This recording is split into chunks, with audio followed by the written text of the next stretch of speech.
జిల్లా టి నరసాపురం మండలంలో అక్రమ మట్టి దందాపై పోలీసులు ఉక్కుపాదం ఊపుతున్నారు. సబ్ ఇన్స్పెక్టర్ జయబాబు మరియు ఇరిగేషన్ డిపార్ట్మెంట్ లో ఆధ్వర్యంలో పోలీసులు నిర్వహించిన ఆకస్మిక దాడులు మట్టి మాఫియాను గడగడలాడిస్తున్నాయి. ప్రభుత్వం సంపదను అక్రమంగా తరలిస్తున్న వారిపై పక్కా వ్యూహంతో దాడి చేసి ఒక భారీ జేసీబీని స్వాధీనం చేసుకున్నారు. అలాగే మండల పరిధిలో అనుమతులు లేకుండా మట్టి త్రవ్వకాలు జరుగుతున్నాయన్న పక్క సమాచారంతో ఎస్ఐ జయబాబు తన సిబ్బందితో కలిసి రంగంలోకి దిగారు. పోలీసులు రాకను పసిగట్టిన మాఫియా ముఠా ఒక్కసారిగా షేక్ గురైంది.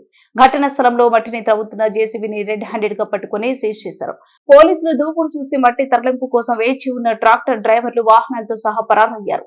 స్వాధీనం చేసుకున్న జేసీబీని ఎస్ఐ జయబాబు పర్యవేక్షణలో పోలీసులు టి నరసాపురం పోలీస్ స్టేషన్ కు తరలించారు.